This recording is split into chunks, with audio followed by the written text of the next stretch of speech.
ओम वंदे देव उमापतिं सुरगुरुं वंदे जगत्कारणं वंदे पन्नगभूषणं मृगधरं वंदे पशूनां पतिं वंदे सूर्यशशाङ्कवहनिनयनं वंदे मुकुंद प्रियं वंदे भक्तजनाशयं च वरदं वंदे शिवं शंकरं।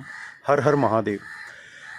मित्रों, में लगभग 7-8 किलोमीटर चलने के बाद भाबरी के रेवा संस्थान आश्रम से खप्पर माल के इस महर्षि सेवा संस्थान आश्रम पर पहुंचा।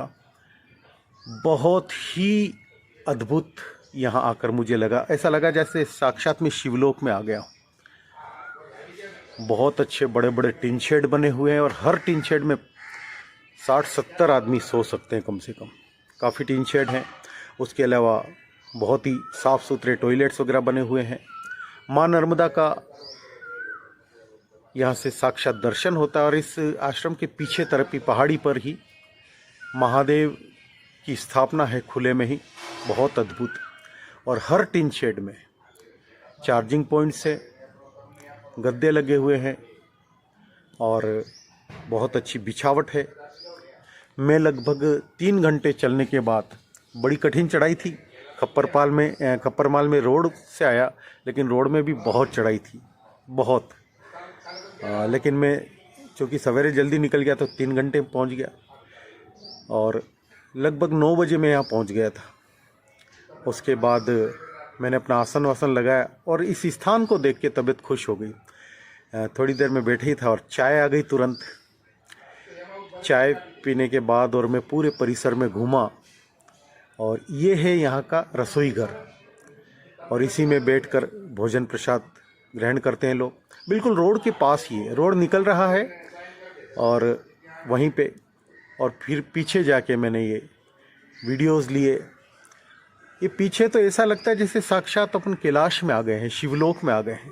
महादेव की बहुत अद्भुत स्थापना यहाँ पे है और शायद मंदिर भी प्रस्तावित है। मैं तो चाहूँगा मंदिर केवल यहाँ पे छाया बन जाए। ऐसे खुले में बाबा बड़े प्रिय लग रहे हैं मुझे, तो बहुत ही प्रिय लगा है स्थान। अद्भुत। इतनी चढ़ाई चढ़ने के बाद ये खप्पर माल का जो ये उत्तम सेवा संस्थान, मेरे विशेषकर ये शिवलिंग की स्थापना मेरे दिल को छू गई। बहुत प्यारा है। तो आप सब लोग जो भी परिक्रमा करें उनसे मैं निवेदन करूं कि यदि महाराष्ट्र वाले बादल से अर्ली इन द मॉर्निंग आप चलते हैं तब भी शाम तक यहाँ पहुँच सकते हैं। ये यदि भाबरी से आप मॉर्निंग में चलते हैं तो 9-10 बजे तक यहाँ पहुँच सकते हैं आराम से चलने पर भी, चाहे पहाड़ी से आएँ या रोड से आएँ। और यदि भाबरी से दोपहर बाद चलते हैं तो आप रात्रि विश्राम अवश्य करें। यहाँ रात्रि में बैठने में कितना अद्भुत अनुभूति होती होगी, सिर्फ सोच सकते हैं। यह अवसर अभी मुझे नहीं मिला। यदि शाम के समय होता तो मैं अवश्य यहाँ रात्रि विश्राम करता। इन लोगों ने तो कहा भी था कि आप 1-2 दिन रुकिए। बहुत ही शांत और ये सेवादार जो हैं बहुत ही भाव वाले हैं और महाराष्ट्र वालों के आश्रम है। और ये किचन है, रसोई घर यहाँ का। यहीं प्रसाद बनता है सबके लिए, पहले भोग लगता है।